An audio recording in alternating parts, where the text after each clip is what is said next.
Assalamualaikum warahmatullahi wabarakatuh. Saksikan terlebih dahulu berbagai ritual kesetanan dan kesurupan ala gereja sebelum kita bahas lebih detail tentang ini, guys.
Kami terus berkobar, menyabar, tetap radikal kepada Yesus yang akurat, konsisten, gila-gilaan, dan bisa mencapai tujuan buat Tuhan tidak terus.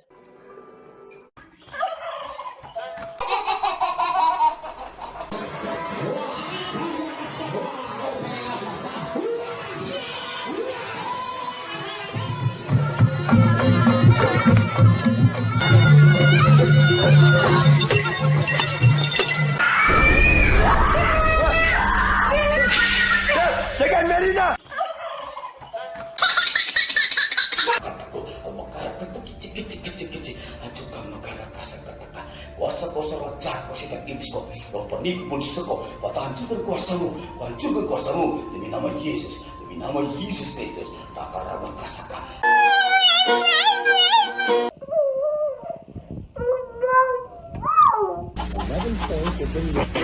Video kesurupan yang baru saja Anda saksikan, guys, adalah bukti bahwa kekristenan benar-benar telah terjebak dalam sekte animisme pagan penyembahan roh. Untuk itu Allah Subhanahu wa taala tidak memberi pengetahuan manusia tentang roh, melainkan hanya sedikit.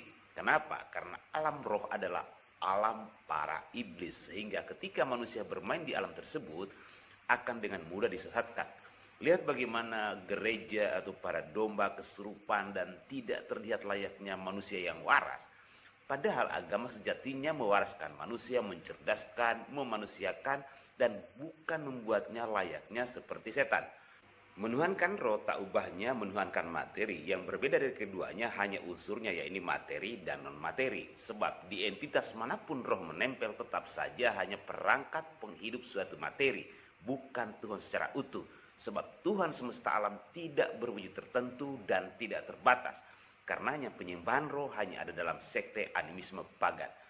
Untuk itu dari Kristenlah sekte sesat dari gereja-gereja satanik diadopsi dan kian marak saat ini.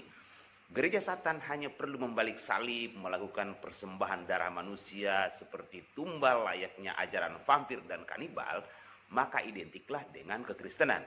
Karena Kristen juga mengusung penumbalan manusia Yesus dan menggunakan darah manusia sebagai media keselamatan mereka. Tetapi Satan tidak akan pernah mampu meniru akidah Islam karena Allah Subhanahu wa taala membentengi agamanya dengan akidah yang manusiawi, logis, realistis dan ilmiah. Sekte Voodoo dari Afrika Barat misalnya, yang juga bertuhan politeisme layaknya politeisme trinitarian pagan yang diyakini oleh kekristenan. Mereka menyembah bernama Vodon yang bersifat ganda, maskulin atau feminim. Mereka meyakini roh-roh berkuasa dan eksis dalam berbagai entitas seperti melalui manusia, pohon, hewan, tumbuhan, sungai, gunung, dan sebagainya. Voodoo juga mengusung ritual penumbalan darah manusia kepada setan dengan alasan untuk menebus dosa. Penggagasnya adalah para budak ketika mereka dipaksa memeluk agama Katolik, mereka lalu mencampurkannya dengan tradisi voodoo mereka. Di Kuba mereka dijuluki Santeria dan di Brasil disebut dengan Candobel yang menyembah pada Loa atau dewa yang digambarkan layaknya Santo atau Santa. Sejarah kebangkitan pagan sebenarnya pasca banjir era Nabi Nuh yang paling fenomenal adalah Namrud penguasa Babilonia saat itu. Beliau yang diinspirasi oleh setan lalu memproklamirkan diri sebagai inkarnasi Dewa Matahari. Para ahli meyakini bahwa dari sinilah para penganut sekte pagan dunia mengadopsi sekte gagasan beliau.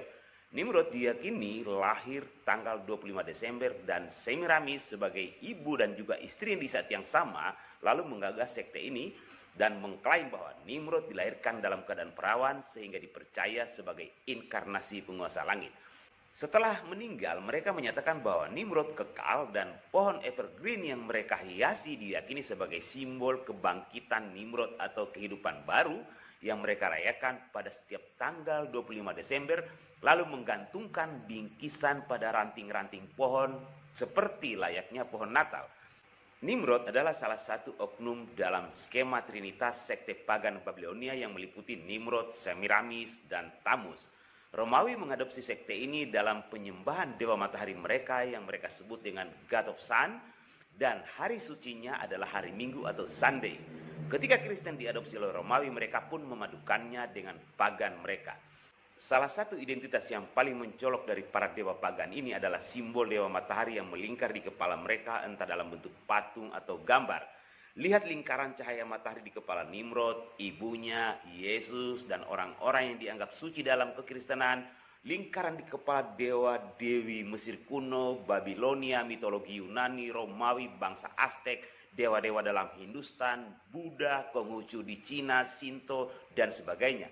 Untuk itu, di Katolik Roma, simbol dewa matahari adalah salah satu alat peraga ritual mereka. Seperti halnya salib.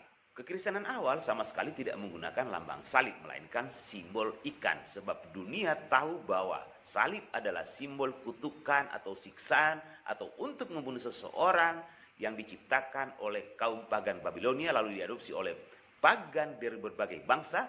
Dan menurut kamus Heath, dalam kebudayaan tertua Babilonia, Mesir kuno dan Meksiko kuno dikenal dengan salib engsel dan di Jerman dikenal dengan roda matahari.